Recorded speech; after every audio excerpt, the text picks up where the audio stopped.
Hello everyone and welcome to the video on for section 4.2 on area. First of all, this is the video I'm posting on the Wednesday before Thanksgiving. So you're either watching it before Thanksgiving or watching it after Thanksgiving. Regardless, I hope you have or had a wonderful Thanksgiving and have enjoyed the break. The objectives for this particular video are to 1. Use sigma notation to write and evaluate a sum. Number 2, understand the concept of area. Number 3, approximate the area of a plane region. Number 4, find the area of a plane region using limits. Well, the first objective is something that we did last year, so I'm going to assume that you are pretty familiar with that. If you do have some questions on it, you would want to take a look and on page 254 of your textbook, going through the whole idea of sigma notation and how it works. But we'll start out with a quick review.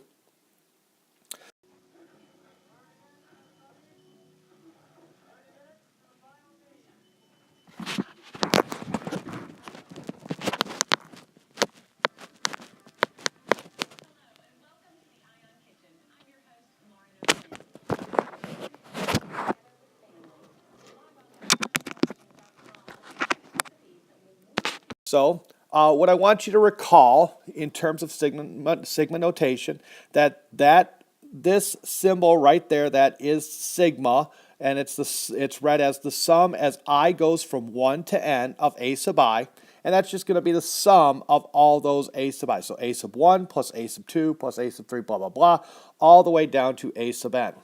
I is called the index of summation. My pen is really having some problems obviously writing, but so I is that says index of summation. That's not some weird hieroglyphics. A sub I is the ith term of the sequence. So remember, we're adding a sub I is like what we called last year is that general term. N is our upper limit of the summation, and 1 is the lower limit of the summation. And we will tend to use the 1 and the n as the upper and lower limits. In fact, as we go through this, if at times you don't put the summation on there, I will assume, and you should assume, that it is going from 1 to n. Now, in this case, what we have is some summation note formulas that we are going to use. Okay, the first one I want you to notice is where I take the sum as I goes from 1 to n of c, where c is a constant, and that will just be c times n. Number 2 is the sum as I goes from 1 to n of I, which will come out to be n times n plus 1 over 2. The sum of as I goes from 1 to n of I squared, the square of the integers, is n times n plus 1 times 2n plus 1 over 6. And the sum as I goes from 1 to n of I cubed is n squared times n plus 1 squared over 4. Proofs of these theorems, of these formulas, are in the textbook, and we can, if you want to go through them, we can. But at this point, what I'd like you to do is, number 1, pause the video and write down these formulas, and also take a look at the two other properties that we have here. That if I take a constant k times a sub I, that I get k times the sum of the a sub i's, and if I take the sum of a sub I plus or minus b sub I, it's going to be the sum of all the a sub i's plus or minus the sum of the b sub i's. So pause the video and write these ones down. Make sure you have access to these, because these are going to be formulas that you're going to be using throughout this section.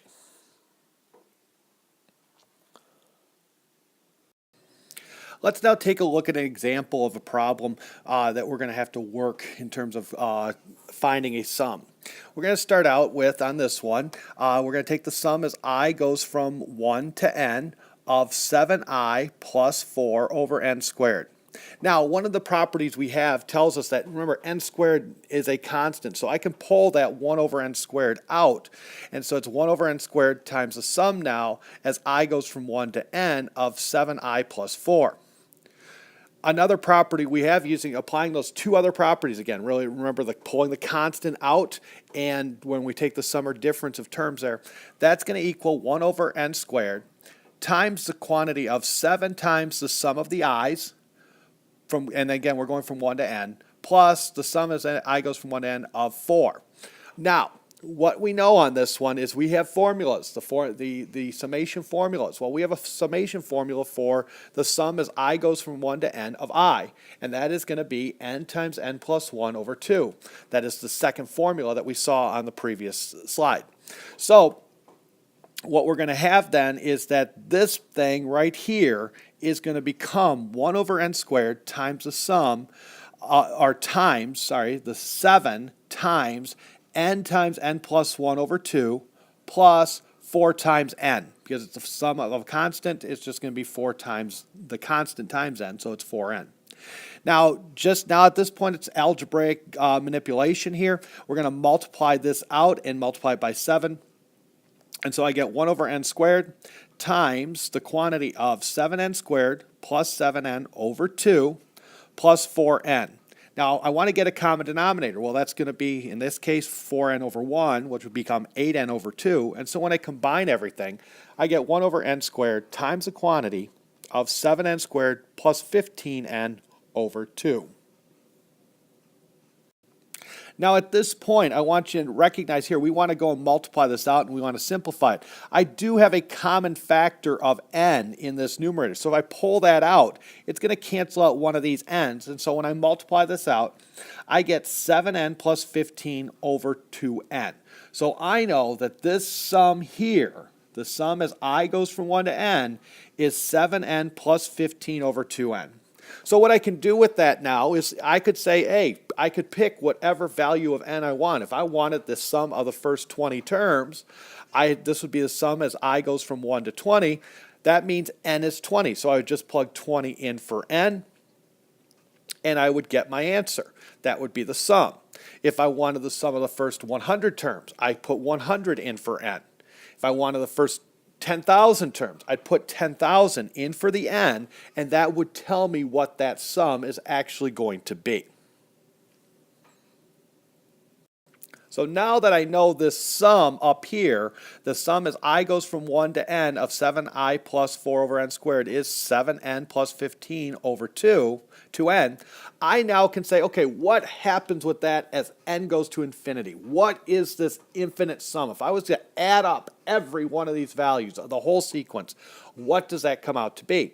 Well, as n goes to infinity then, that's going to be the limit as n goes to infinity of 1 over n, as a sum as I goes from 1 to n, of 7i plus 4 over n squared, which that's just going to be the limit as n goes to infinity of 7n plus 15 over 2n. Well, we've seen with the limits that we've talked about infinity, or if you think about the horizontal asymptote rule that we dealt with before, we know that this limit here is just going to be 7 over 2.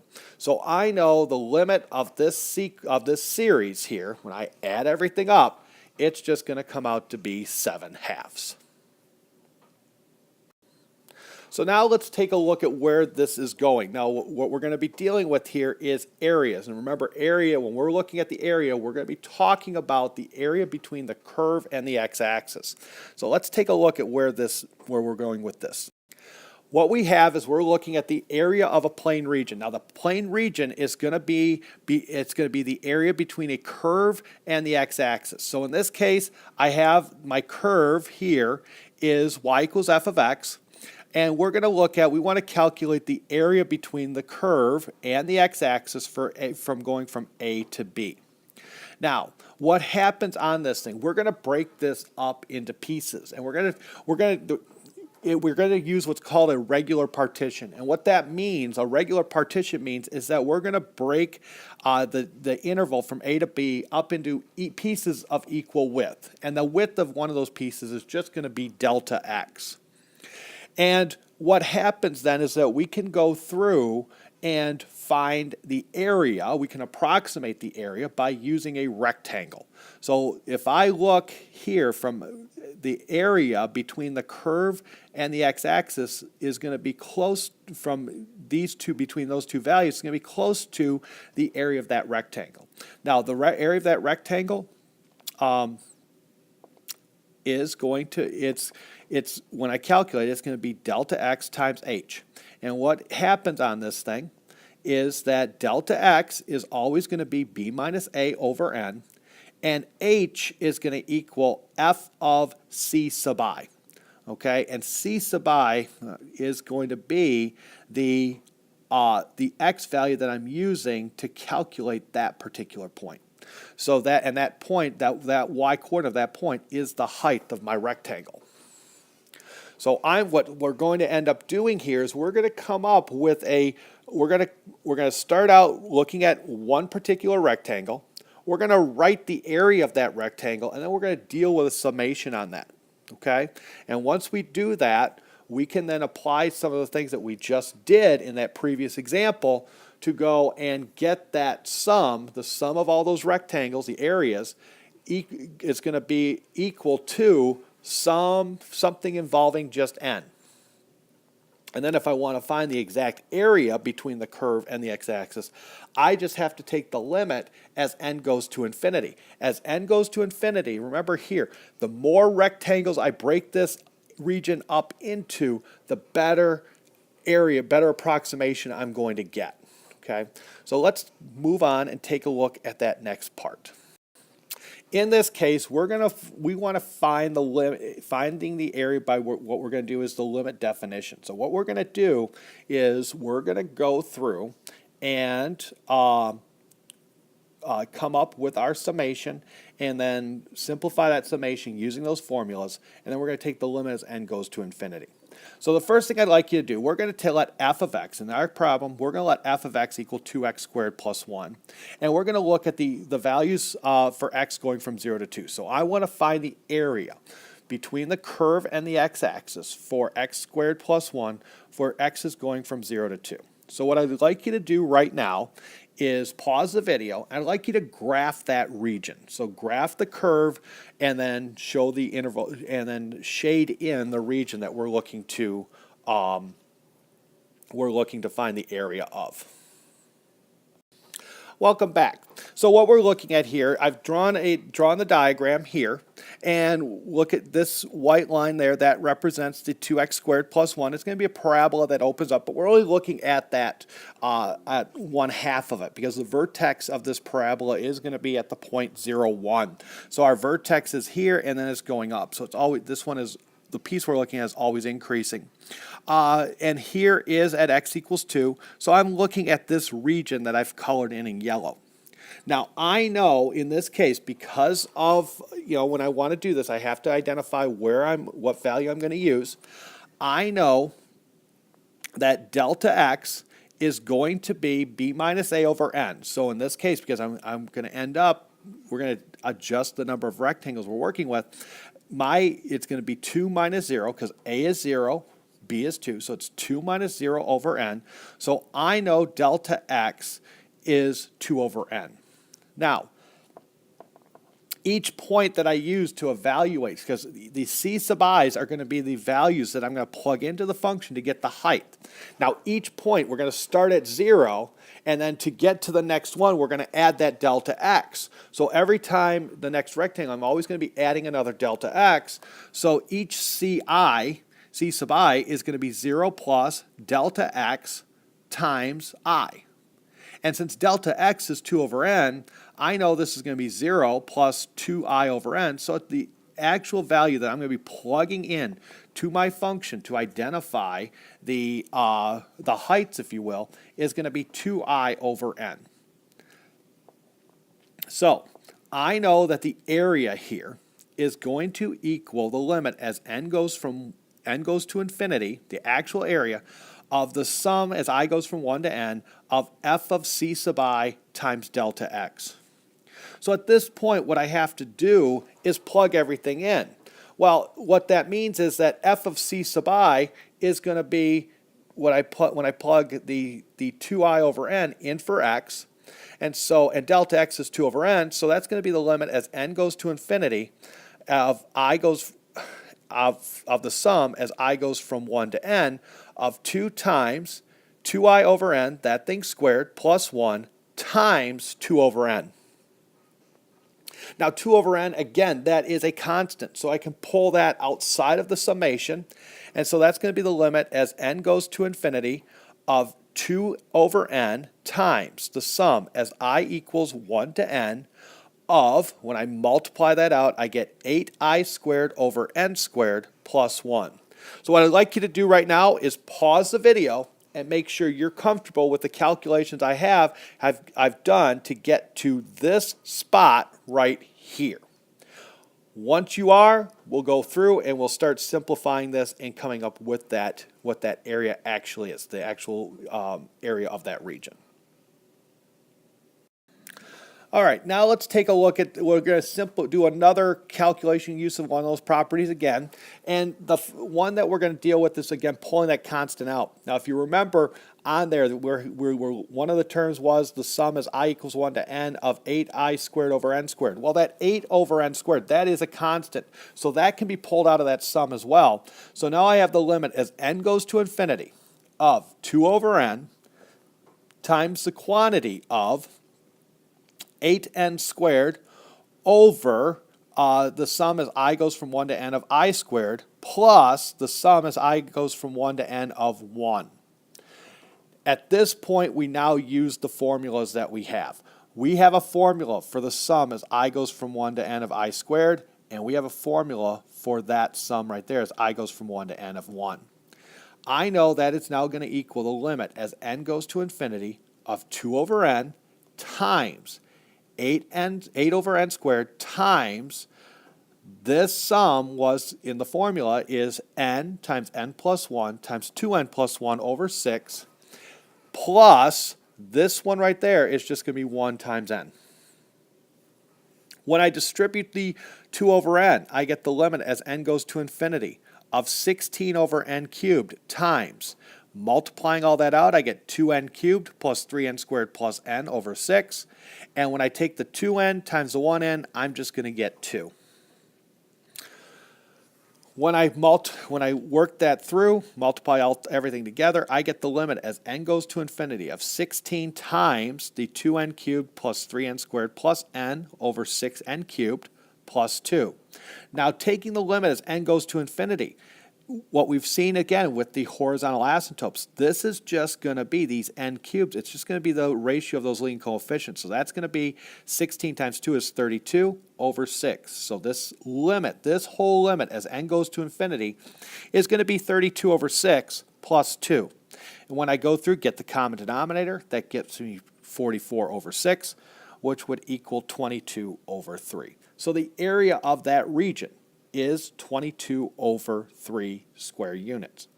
Now the other thing you want to keep in mind here, if we're not doing the limit, this portion right there, that would be an approximation of that area. So I could go through at this point, I could say, oh, if I made it into 10 rectangles, that would mean that n was 10. If I was going to use 20 rectangles, I would let n equal 20. And I could go through and find the approximate area using that. But when I take the limit as n goes to infinity, that is what's going to tell me the actual area of that region. And the actual area of that region is 22 over 3 square units. This now completes my video on the area. It's important for you to remember this last part here, that is the whole limit process for finding it. The part before we took the limit, as I mentioned right up here, this part would be the part where we're just getting an expression that represents the area, where we can approximate that area. So with that, again, I'm hoping you're having a great Thanksgiving, or you're about to have a great Thanksgiving, or you did have a great Thanksgiving.